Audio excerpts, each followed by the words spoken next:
আসসালামু আলাইকুম আমার স্নেহের ছাত্ররা, তোমরা কেমন আছো? আজকে আমি অনার্স থার্ড ইয়ারে ক্লাস নিব। এর আগে আমরা অনলাইনে ফার্স্ট ইয়ার সেকেন্ড ইয়ারে ক্লাস শুরু করেছি। আজ অনার্স থার্ড ইয়ারে কোর্স নং 303 দ্বিতীয় বিশ্বযুদ্ধ পরবর্তী আন্তর্জাতিক রাজনীতি এই পেপার থেকে আমি তোমাদের ক্লাস নিব। আজকে আমি তোমাদেরকে স্নায়ুযুদ্ধ সম্পর্কে পড়াবো। স্নায়ুযুদ্ধ, যাকে কোল্ড ওয়ার বা ঠান্ডা যুদ্ধ বা মনস্তাত্ত্বিক লড়াই বলা হয়ে থাকে। কোল্ড ওয়ার বা ঠান্ডা যুদ্ধ হলো প্রকৃত যুদ্ধ নয়, যুদ্ধময় এক পরিস্থিতি। চারিদিকে যুদ্ধ হব এক ভাব, কিন্তু যুদ্ধ হচ্ছে না। এটা একটা কৃত্রিম যুদ্ধচাপ, চতুর্দিকের আবহাওয়াকে এটা সংকীর্ণ করে তুলে। এটাকে কোল্ড ওয়ার বলা। আমরা জানি যে দ্বিতীয় বিশ্বযুদ্ধের পর সোভিয়েত ইউনিয়ন এবং মার্কিন যুক্তরাষ্ট্র পৃথিবীতে দুটি শক্তিশালী রাষ্ট্রের আবির্ভাব ঘটল। টর্নবির মতে এই দুটি বৃহৎ রাষ্ট্র সমগ্র পৃথিবীকে দুটি গোলার্ধে বিভক্ত করে ফেলে। দ্বিতীয় বিশ্বযুদ্ধের পরে ফলে আরও যে ঘটনাগুলো ঘটল তা হলো পৃথিবীতে অনেকগুলো স্বাধীন রাষ্ট্রের অভ্যুদয় ঘটে, জাতিসংঘের সৃষ্টি হয়। কোল্ড ওয়ারের সৃষ্টি কবে থেকে এ সম্পর্কে রাজনীতিবিদগণ একমত নন। অনেকের মতে কোল্ড ওয়ারের সূত্রপাত হয়েছিল বলশেভিক বিপ্লবের পর, আবার অনেকের মতে দ্বিতীয় বিশ্বযুদ্ধের পর থেকেই আসলে কোল্ড ওয়ারের সূত্রপাত। তবে 1945 সালে ইয়াল্টা সম্মেলনে কিছুকাল পর থেকেই এর সৃষ্টি। এই সম্মেলনে সোভিয়েত ইউনিয়ন রাজি হয়েছিল যে ইউরোপকে জার্মানি এবং ইতালির কবলমুক্ত করবে, কিন্তু দেখা গেল যে এই চুক্তিকে সে কিছুদিন পর অস্বীকার করে পোল্যান্ডের অস্থায়ী সরকারকে সমর্থন না করে ডাবলিন সরকারকে সমর্থন করল। 1945 সালে ওয়েস্টমিনিস্টার কলেজে বক্তৃতা দানকালে চার্চিল বলেন যে যুদ্ধকালীন মৈত্রী ও জোটের সমাপ্তি ঘটেছে। কেউ জানে না অদূর ভবিষ্যতে সোভিয়েত ইউনিয়ন কি করবে। তার চাল চলন ও আচার আচরণ সন্দেহের উদ্রেক করে। মোট কথা, পুরো মহাদেশটির উপর এক লৌহ জবনিকা নেমে এসেছে। অনেকের মতে চার্চিলের এই বক্তব্যের মাঝে ঠান্ডা যুদ্ধের ইঙ্গিত। যাই হোক, ইউরোপ স্নায়ুযুদ্ধের কেন্দ্রে পরিণত হলো।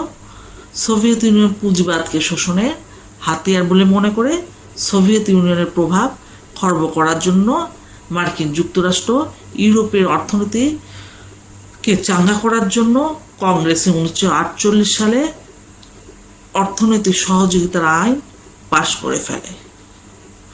1948 সালে আর একটা ঘটনা ঘটল, বার্লিন অবরোধ। সমগ্র জার্মানিকে কমিউনিজমের আওতায় নিয়ে আসার জন্য ক্রুশ্চেভ বার্লিন শহরকে অবরোধ করেন এবং শহরটিকে খাদ্য, পানীয়, গ্যাস, নিত্য প্রয়োজনীয় দ্রব্য সরবরাহ থেকে বিচ্যুত করা হয়। এ সময় মার্কিন যুক্তরাষ্ট্র এবং যুক্তরাজ্য তারা বিমান পথে খাদ্য বিতরণ করে এবং এই অবস্থা 1948 সালের জুলাই থেকে 1949 সালের মে মাস পর্যন্ত চলে। তখন আরও অনেকগুলো ঘটনা ঘটে, যেমন পূর্ব ইউরোপের Romania, Hungary, Bulgaria, Poland, Yugoslavia এরা সোভিয়েত নেতৃত্বকে স্বীকার করে নেয়, কিন্তু পরবর্তীতে যুগোস্লোভিয়ার নেতা জোসেফ ব্রোজ টিটো তিনি জোট নিরপেক্ষ নীতি গ্রহণ করেন এবং সোভিয়েত নেতৃত্বকে অস্বীকার করেন, যেটা সোভিয়েত ইউনিয়নের জন্য ছিল অপমানজনক এবং আমেরিকার জন্য ছিল এটা একটা উৎসাহজনক ব্যাপার। 1949 সালে জাতীয়তাবাদী চীনের সরকারের পতন ঘটে এবং সাম্যবাদী দল ক্ষমতায় আসে। জাতীয়তাবাদী চীনারা মূল ভূখণ্ড থেকে বিতাড়িত হয়ে তাইওয়ান দ্বীপে যেয়ে আশ্রয় নেয়। মার্কিন যুক্তরাষ্ট্র চীনের সাম্যবাদী দলকে সমর্থন না করে এই জাতীয়তাবাদী দলকে সমর্থন করলো এবং শুধু তাই নয়, তাদেরকে সামরিকভাবেও সাহায্য দান করে। 1961 সালে কিউবা সংকট শুরু হয় এবং এ সময় ভারত ও চীনের মধ্যে উত্তেজনা শুরু হয়। সোভিয়েত ইউনিয়ন ভারতকে নিরপেক্ষ বলে মনে করলো এবং যেটা চীনের সঙ্গে সোভিয়েত ইউনিয়নের সম্পর্কে অবনতির একটা কারণ। এখানেও এক ধরনের চাপা উত্তেজনার সৃষ্টি হয়, যেটা স্নায়ুযুদ্ধ হিসেবে আখ্যায়িত করা যায়। পূর্ব ও পশ্চিম ব্লকের মধ্যে স্নায়ুযুদ্ধের যে সূচনা হয়েছিল আজ পর্যন্ত তা চলে আসছে। এর কারণ আদর্শগত সংগ্রাম, একটা হলো ধনতান্ত্রিক এবং অপরটি ছিল হলো সাম্যবাদী। মার্কিন যুক্তরাষ্ট্র রাশিয়ার সাম্যবাদকে আপত্তিকর ও বিপজ্জনক বলে মনে করত, কারণ এতে জনগণের কোনো স্বাধীনতা নেই। অপরদিকে রাশিয়া আমেরিকার গণতন্ত্রকে ধনীদের যন্ত্র বলে মনে করত। 1948 সালে ইতালির সাধারণ নির্বাচনের পূর্বে জর্জ কেন্টান বলেন, ইউরোপের মধ্যে ইতালি হলো মূল কেন্দ্র।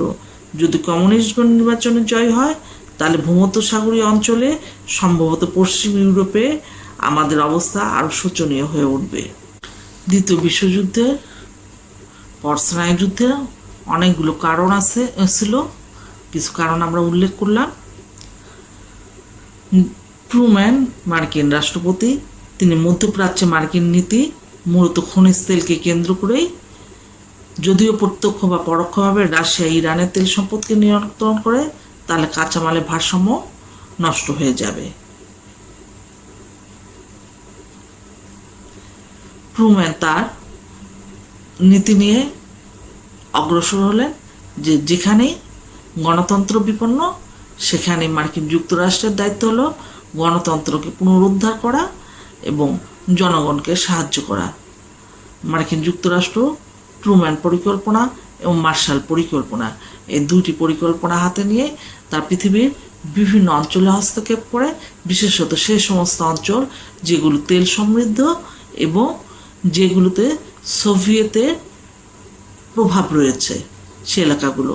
এভাবে সোভিয়েত ইউনিয়নও যে চুপচাপ বসে থেকেছে তা নয়, সেও পাল্টা হস্তক্ষেপ করেছে যে জায়গাগুলোতে মার্কিন যুক্তরাষ্ট্রের প্রভাব বেশি। এভাবে সমগ্র পৃথিবীতে এক উত্তেজনাময় পরিবেশের সৃষ্টি হয়। যদিও 1992 সালে এর সমাপ্তি ঘটে বলা চলে, যে সোভিয়েত ইউনিয়ন যখন ভেঙে যায় তখন পরিবেশ অনেকটা শিথিল হয়ে আসে। তবে স্নায়ুযুদ্ধ যে একেবারেই থেমে গিয়েছে তা না, এই উত্তেজনা সবসময় চলছে। যেমন এখনও মধ্যপ্রাচ্যে সিরিয়া, লেবানন, বিভিন্ন জায়গায় যে অবস্থা চলছে। তারপর ভারত চীনের মধ্যে সবসময় একটা উত্তেজনা, ভারত পাকিস্তানের মধ্যে উত্তেজনা। যেমন চীন লাদাখ অঞ্চলে পাশেই তাদের বিমান ঘাঁটি তৈরি করছে, যেটা ভারত আপত্তি জানাচ্ছে এবং এটা নিয়ে ভারতের সঙ্গে চীনের একটা চাপা উত্তেজনা চলছে। স্নায়ুযুদ্ধের কারণগুলো আমরা একটু খেয়াল করি। বহুমেরুকরণ থেকে দ্বিমেরুকরণ। দ্বিতীয় বিশ্বযুদ্ধের আগে পৃথিবীতে ছিল বহুমেরুকরণ। তখন জার্মান, ফ্রান্স, ব্রিটেন, ইতালি এরা ছিল সব শক্তিশালী রাষ্ট্র। কিন্তু দ্বিতীয় বিশ্বযুদ্ধের পর দেখা গেল যে এটা দ্বিমেরুকরণে চলে আসলো। শক্তিশালী রাষ্ট্র হিসেবে সোভিয়েত ইউনিয়ন এবং মার্কিন যুক্তরাষ্ট্রের অভ্যুদয়, এবং এরাই সারা পৃথিবীর রাজনীতিকে নিয়ন্ত্রণ করতে থাকে। আদর্শগত দ্বন্দ্ব, সোভিয়েত ইউনিয়ন বিশ্বাসী ছিল হলো সাম্যবাদী নীতিতে, আর মার্কিন যুক্তরাষ্ট্র বিশ্বাসী ছিল গণতান্ত্রিক নীতিতে। এই আদর্শকে প্রতিষ্ঠার জন্য এই স্নায়ুযুদ্ধের সূত্রপাত। মনস্তাত্ত্বিক কারণ, যে দুই ব্লকের মধ্যে মনস্তাত্ত্বিক অনেক কারণগুলো বিদ্যমান ছিল। যেমন ইরাক ইরান যে যুদ্ধ, এটাকে মনস্তাত্ত্বিক কারণ হিসেবেই উল্লেখ করা হচ্ছে। মারণাস্ত্রের ব্যবহার, মারণাস্ত্র বিক্রি। আণবিক অস্ত্র প্রথমে আমেরিকা আবিষ্কার করে, পরবর্তীতে সোভিয়েত ইউনিয়নও। তারা সারা পৃথিবীতে যেমন মারণাস্ত্রের ব্যবহারও শুরু করে, পাশাপাশি মারণাস্ত্রগুলো তারা বিক্রি অর্থাৎ অস্ত্র ব্যবসা শুরু করে। এটাও স্নায়ুযুদ্ধের একটা কারণ। তৃতীয় বিশ্বের শূন্যতার সৃষ্টি। তৃতীয় বিশ্বের বহু রাষ্ট্র স্বাধীন হলো, যেখান থেকে ফ্রান্স, জার্মানি, ইতালি এরা সরে গেল। ফলে সেখানে এক শূন্যতার সৃষ্টি হয় এবং সেই শূন্যতাকে পূরণের জন্য সোভিয়েত ইউনিয়ন এবং মার্কিন যুক্তরাষ্ট্র উভয় প্রতিদ্বন্দ্বিতায় নেমে পড়ে এবং এটা স্নায়ুযুদ্ধের একটি কারণ। ট্রুম্যান নীতি হলো যে গণতন্ত্র যেখানে বিপন্ন, এটা মার্কিন যুক্তরাষ্ট্রের দায়িত্ব যে সেখানে তারা হস্তক্ষেপ করবে। এই নীতিও স্নায়ুযুদ্ধের কারণ। মার্শাল পরিকল্পনা হলো ইউরোপের অর্থনৈতিক পুনর্গঠন, যেটা সোভিয়েত ইউনিয়ন পছন্দ করেনি। মার্কিন যুক্তরাষ্ট্র এই মার্শাল পরিকল্পনা নিয়ে ইউরোপের বহু দেশে তার কার্যক্রম শুরু করে দেয়। এর ফলেও একটা মনস্তাত্ত্বিক দ্বন্দ্ব শুরু হয়ে যায়। ন্যাটো গঠন 1949 সালে মার্কিন যুক্তরাষ্ট্র সামরিক জোট NATO, north Atlantic treaty organization গঠন করে। এটা গঠনের উদ্দেশ্য ছিল যে সোভিয়েত প্রভাব বলয়কে খর্ব করা। ওয়ারশো চুক্তি 1955 সালে সোভিয়েত ইউনিয়ন ন্যাটোর পাল্টা হিসেবে ওয়ারশো চুক্তি স্বাক্ষর করে এবং পূর্ব ইউরোপীয় দেশগুলো এখানে সংযুক্ত হয়, যেমন চেকোস্লোভাকিয়া, হাঙ্গেরি, বুলগেরিয়া, আলবেনিয়া, পূর্ব জার্মান। ফলে আমেরিকা এবং সোভিয়েত ইউনিয়নের মধ্যে এক ধরনের চাপা উত্তেজনা আরো বৃদ্ধি পায়। যুদ্ধের অবসানের কারণ প্রথমে বলা হচ্ছে দুই পরাশক্তি মনোভাব। দুই পরাশক্তি বুঝতে সক্ষম হলো যে এইভাবে মনস্তাত্ত্বিক চাপের মাধ্যমে পৃথিবীতে অশান্তি করেও কোনো লাভ নাই। তারা তাদের সেই অভ্যাস থেকে সরে আসায় ফলে স্নায়ুযুদ্ধের অবসান ঘটে। জোট নিরপেক্ষ আন্দোলন স্নায়ুযুদ্ধের অবসানের আরেকটি কারণ এই জোট নিরপেক্ষ বা নির্জোট আন্দোলনে যারা ছিল সেই সমস্ত রাষ্ট্র, যাদের মধ্যে ভারত, তারপর যুগোস্লোভিয়া, মিশর এবং ইন্দোনেশিয়া, এরা ছিল সম্মুখভাগে, যাদের প্রত্যেকেরই উদ্দেশ্য ছিল একটা, যে আমরা নির্জোট থাকবো, কোনো জোটে থাকবো না। বিভিন্ন রাষ্ট্রের নিরপেক্ষ দৃষ্টিভঙ্গিও স্নায়ুযুদ্ধ অবসানের একটি কারণ। রাষ্ট্রগুলো আমেরিকা এবং সোভিয়েত ইউনিয়ন উভয়ের প্রতি একটা নিরপেক্ষ দৃষ্টিভঙ্গি নিয়ে অবস্থান করছে। সোভিয়েত ইউনিয়নের পরাজয় 1991 সালে সোভিয়েত ইউনিয়ন ভেঙে যায়। ফলে তার পূর্বে যে শক্তি, সেই শক্তি আর থাকে না। ফলে স্নায়ুযুদ্ধের অবসান ঘটে এবং একক শক্তি হিসেবে আমেরিকার অভ্যুদয়। অর্থনৈতিক পরাশক্তি হিসেবে জাপানের আবির্ভাব এবং তার দ্রুত অগ্রসরমান শিল্পায়ন বিশ্ববাজারে জাপানের অর্থনৈতিক অগ্রগতিকে প্রতিহত করার জন্য আমেরিকাকে অর্থনৈতিক প্রতিযোগিতায় অবতীর্ণ হতে হয়। এটাও স্নায়ুযুদ্ধের অবসানের কারণ আমেরিকা তখন সামরিক খাতে ব্যয়ের পরিবর্তে বাণিজ্যিক ক্ষেত্রে অর্থলোভ নিতে সিদ্ধান্ত গ্রহণ করে। শান্তিপূর্ণ সহাবস্থান স্টালিনের সময়কালে সোভিয়েত ইউনিয়নের নীতি ছিল পুঁজিবাদ এবং আমেরিকার বিরুদ্ধে অবস্থান, কিন্তু স্টালিনের মৃত্যুর পর সোভিয়েত ইউনিয়ন তার সে নীতি থেকে সরে আসে এবং মার্কিন যুক্তরাষ্ট্রের সঙ্গে একটি শান্তিময় পরিস্থিতিতে অবস্থানের সিদ্ধান্তের দিকে অগ্রসর হয়। সমাজতান্ত্রিক ব্যবস্থা ধ্বংস সোভিয়েত ইউনিয়নের পতনের পর পূর্ব ইউরোপীয় দেশগুলো থেকে সমাজতন্ত্রের সরকার ব্যবস্থার পরিবর্তন ঘটে এবং শুধু তাই নয়, যেমন যুগোস্লোভিয়া ভেঙে যায়, আরও পূর্ব ইউরোপীয় অনেকগুলো দেশ ভেঙে পড়ে এবং সেখান থেকে সমাজতন্ত্র বিদরিত হয়ে যায়। ফলে এটাও কোল্ড ওয়ারের সমাপ্তির একটি কারণ। দুই জার্মানির একত্রীকরণ স্নায়ুযুদ্ধের অবসানের একটি বড় কারণ বার্লিন প্রাচীরের মাধ্যমে জার্মানকে দুই ভাগ করে পূর্ব জার্মানকে সোভিয়েত বলয় এবং পশ্চিম জার্মানকে নেওয়া হলো মার্কিন যুক্তরাষ্ট্রের বলয়ে। একটি গণতান্ত্রিক ছিল এবং আরেকটি ছিল হলো সমাজতান্ত্রিক। কিন্তু বার্লিন প্রাচীর ভেঙে দিয়ে দুই জার্মানিকে আবার একত্রিত করা হয় 1990 সালে এবং একটা ঐক্যবদ্ধ জার্মানির সৃষ্টি হয়, যেটা স্নায়ুযুদ্ধ অবসানের ক্ষেত্রে একটা বড় ভূমিকা রাখে।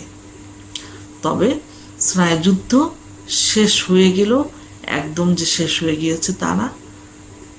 তার রেশ আমরা এখনও দেখতে পারি পৃথিবীর বিভিন্ন অঞ্চলে বিভিন্ন সময় এটা দেখা দেয়। যেমন একটু আগে আমি উল্লেখ করেছি যে ভারত চীন সীমান্তে লাদাখ অঞ্চলে উত্তেজনা চলছে, পাকিস্তান ভারতে উত্তেজনা সবসময় চলে আসছে। মার্কিন যুক্তরাষ্ট্র তার অর্থনৈতিক সমৃদ্ধির জন্য তেল সমৃদ্ধ অঞ্চলগুলোতে একটা অশান্তি সৃষ্টি করে রেখেছে, যেখানে ইসরায়েলও জড়িত। ইসরায়েলও মধ্যপ্রাচ্যে অশান্তি সৃষ্টি করে, কারণ সে মনে করে যে মধ্যপ্রাচ্যে অশান্তির সৃষ্টি হলে তার সুরক্ষা, যে কারণে মধ্যপ্রাচ্যে একটা অশান্তিকর অবস্থা, একটা স্নায়ুর চাপ সবসময় বিরাজমান। তবে পৃথিবী যদি এই স্নায়ু যুদ্ধ থেকে পুরোপুরি সরে আসতে পারত, তাহলে পৃথিবীতে শান্তি প্রতিষ্ঠিত হতো। ঠিক আছে, আজকে এখানে আমরা ক্লাস শেষ করছি, এরপর আবারও দেখা হবে।